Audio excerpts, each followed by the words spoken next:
YouTube, what's going on? Nick here from The Real Hero Show to talk about Peacemaker, starring John Cena.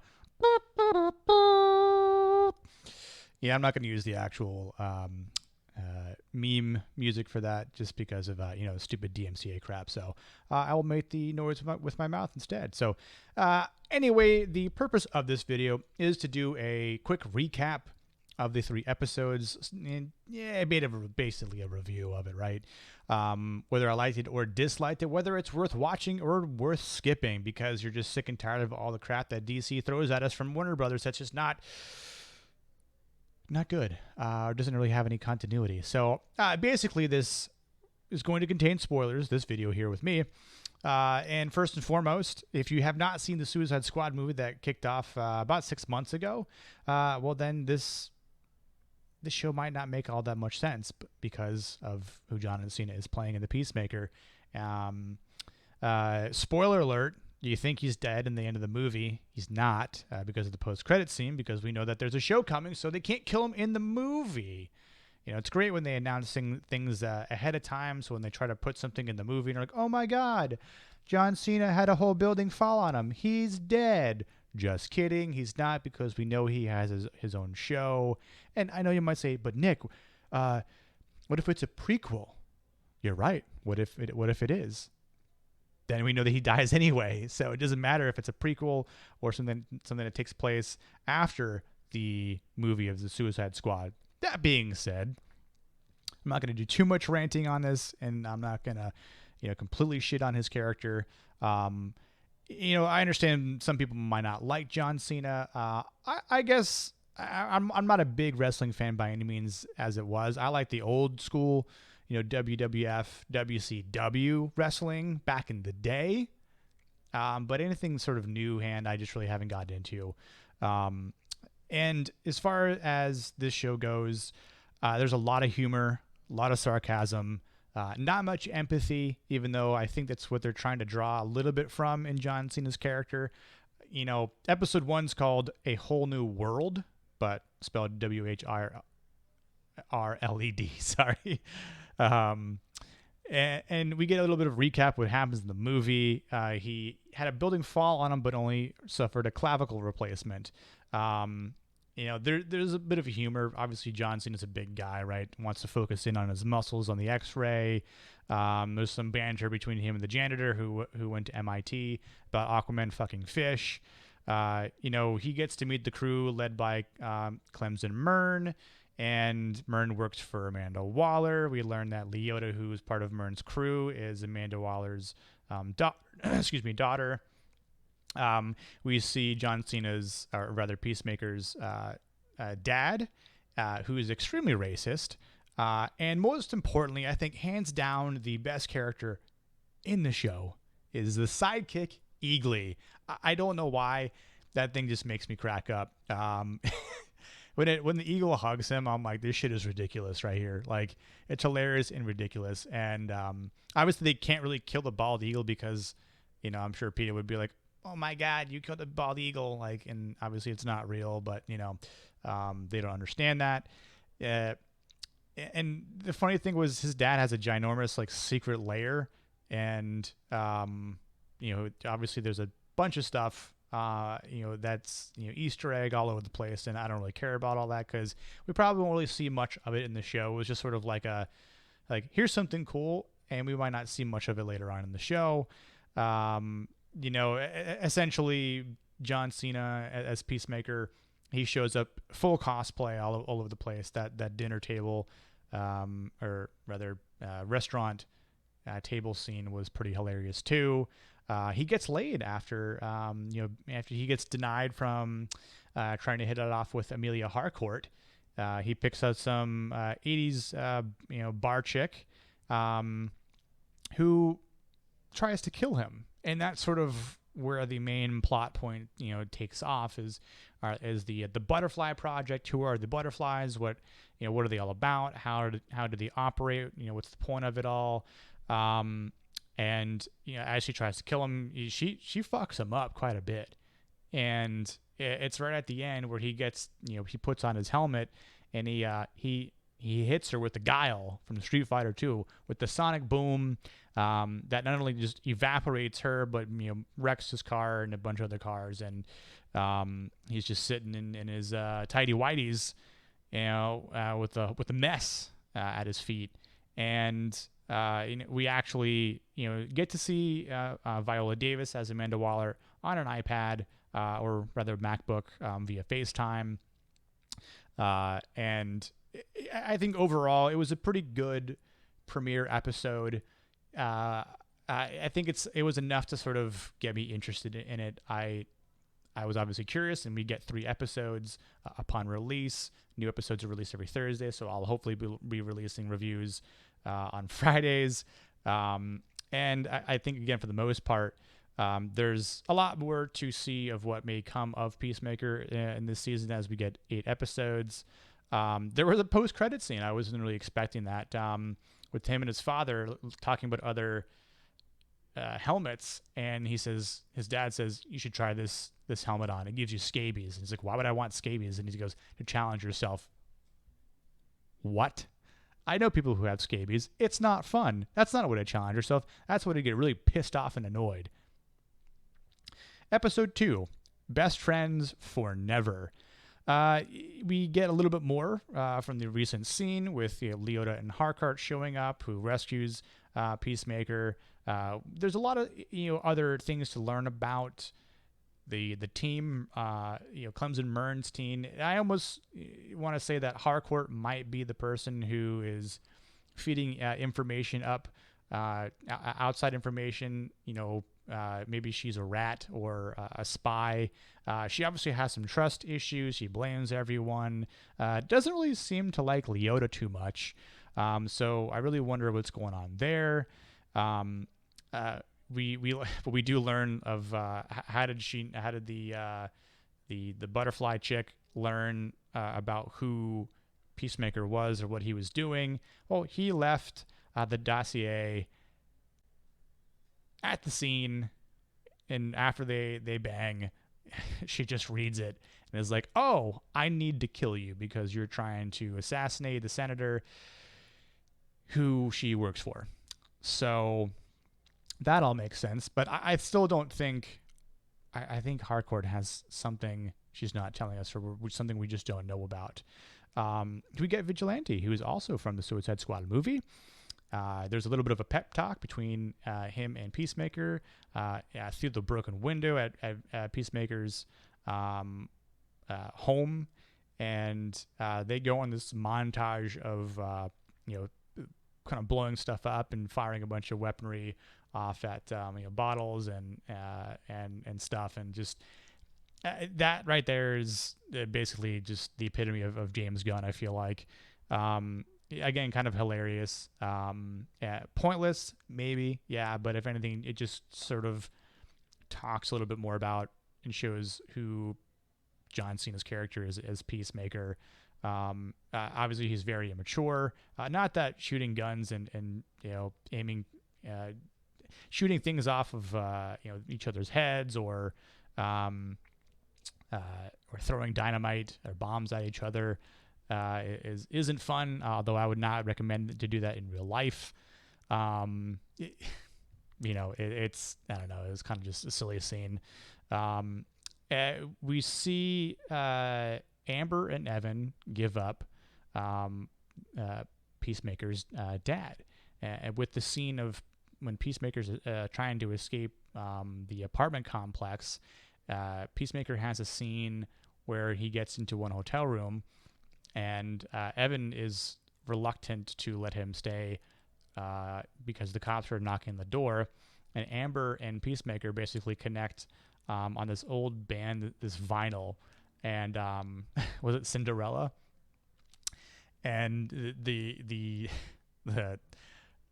conversations, I'll call them conversations between Amber and Evan, the banter, for the most part, is really one of the things that is pretty damn hilarious, because he's like, are you two gonna fuck?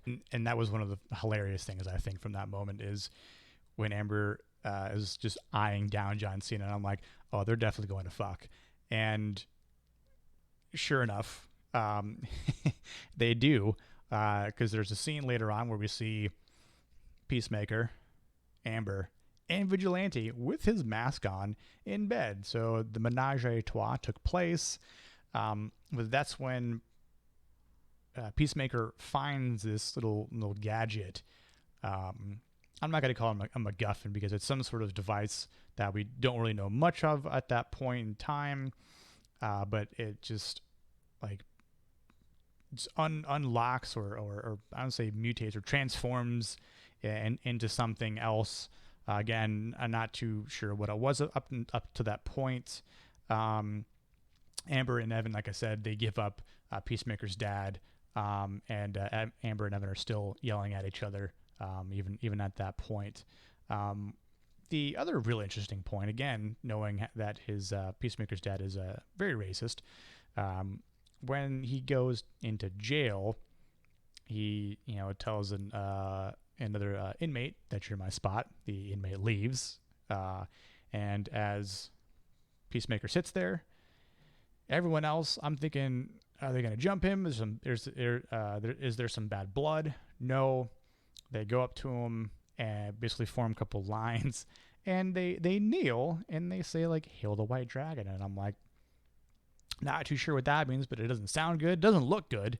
And again, I'm not too familiar with a lot of DC comic history. I mean, I know my fair share in the DC comic realm, but not to this point. I'm not too sure who the White Dragon is, or if it even is something relevant within the comics or not. But again, I didn't know who Peacemaker was up until the Suicide Squad movie. So there's that as well. As far as the ending of that episode goes, I actually kind of liked the 80s version of a song Pumped Up Kicks. I thought that was actually pretty well done. The second episode overall was a little bit slower. And I want to say, for the sake of going into the third episode, which we know we were getting, was the best of the three. So episode 3, entitled Better Goff Dead, because the senator, his name is Goff. So we know that Peacemaker and Murn's team head to their mission to assassinate the senator. And when they get there, Peacemaker has his instructions, but he's hesitant because of the kids. And so learning a little bit more about Peacemaker, like, well, you say you're into killing bad guys, but you also kill good guys. We know he killed Rick Flag, who wasn't necessarily a bad guy, but at the same time wasn't a good guy, I guess. And we do hear some of that, right, in these couple episodes, mostly from him saying that, but he couldn't take the shot, and knowing that they could be butterflies as well. And yeah, something was obviously off about the family because they're all butterflies. But it's Vigilante who actually takes the shot and takes out 3 of the 4 family members with the sniper rifle. And let's talk about that sniper rifle for a second, shall we? as Peacemaker's trying to draw a dove on the rifle, it looks so terrible. And as he says, like, it's just a shitty dove that looks like a ghost, and it actually does. That's pretty damn hilarious. But I think at some point in time, I almost want to say that Peacemaker and Hardcore will hook up. Yeah, they had a moment in this episode. Murn keeps taking shots at Amanda Waller. Leota doesn't obviously like it. They still don't know that Leota's connection to Amanda Waller, but there's a lot that we don't know about, Clemson Murn's past and why he continues to take shots at Amanda Waller. As far as the scene goes, when Vigilante kills the family, there's right before Peacemaker even attempts to make the shot, there's this scene where they're pouring what looks like honey into bowls, and they've got these incredibly long tongues, which, yeah, we know that they're all butterflies at that point. And that's when Vigilante steps in and takes him out. But that's when we also see the Judo Master, and he fights all of them, and he basically kicks all their asses and takes Vigilante and Peacemaker captive. Harcourt is confronted by a security guy who used to work Secret Service, and Leota comes to save Harcourt. She doesn't take the shot, and then Harcourt says, to shoot. Leota doesn't. Harcourt kills him instead. And he wasn't a butterfly, so he was just a security guy, turns out. So R.I.P. There was a torture scene, which was pretty hilarious as well. Even though Vigilante is the one that's being tortured, Peacemaker's like, yeah, good, go ahead, do it, and I'll never talk. Yeah, cut off all his toes. I don't care. Again, there's this weird, sarcasm and humor to the show that's, I could understand where some people might find it like just too much or just too corny, too campy. But I think that's the whole point of this show too. So look, if that's not your cup of tea, then that's not your cup of tea. In terms of, again, knowing more about what Goff is doing, his whole plan,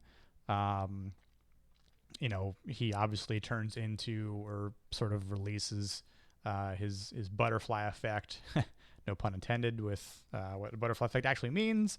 But as Peacemaker blows his face off, there's this little creature that, comes crawling out and does some sort of, cry or activation. And then we see on the remote monitor inside their vehicle that like all the other butterflies across the world have been activated. So that'll be fun to handle, I guess. I thought another funny part was when the Judo Master was like flinging the flaming hot Cheetos at Peacemaker's face. But then Judo Master, he got good old economist, smashed into his car and then beat his head in with the crowbar.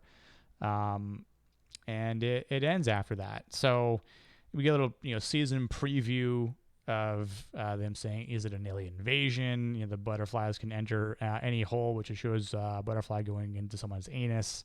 It can be anyone. And that Judo Master isn't dead. I'm like, okay, maybe you just showed that you killed him, but you show these alive in the preview. Like, I kind of hate when they do stuff like that, honestly. But, overall, I felt like as a combination of the three episodes, it is about like maybe about an 8 out of 10. I think there's a pretty decent story here. I think the 3 episodes had good continuity between them. Obviously, we've got 5 more episodes to divulge what the story will be, how Peacemaker's character will grow or not grow, and learn a little more about the other characters. I especially think there's more to Harcourt and her secrecy and lack of trust. Learning about Vigilante, or as he's called by the end of the episode, Adrian. Seeing what Mern's background is all about. Seeing what Leota decides to do with her relationship and her mother and her career. So, but what did everyone else think about the show? Did you like it? Did you watch all 3 episodes? As far as other ratings go, I did look up to see what the scores were on Rotten Tomatoes, which, look, critics apparently love this show. They give it a 94%. And then the audience score is 86. And again, that's kind of combining all 3 episodes so far of the season. But if we're looking at IMDb, the average rating is about the same. The first episode was an 8.4, second episode was an 8.3, third episode was an 8.7. And yeah, I agree. The first episode was a decent one. Second was not as good, it was a little slow. And the third was the best out of the 3. So 8.4 overall, which kind of coincides with the 86 from Rotten Tomatoes. And like I said, I gave it about an 8. Again, like I can kind of see it being 8.5 at max, but I'm looking forward to the rest of the episodes. I think there's a lot that could be done here. Like I said, I know not everyone's a fan of John Cena, but at the same time, there's a lot of crazy humor and sarcasm in the show, which I enjoy. So, but let me know what you guys think in the comments. I don't really know too many other people that are watching this show personally, so I have to connect with you guys and see what other people on the internet think. So, you can expect new reviews, videos covering the show, hopefully on Fridays, the day after it premieres on HBO Max. And until next time, I'll see you guys later on another episode of Peacemaker. Peace.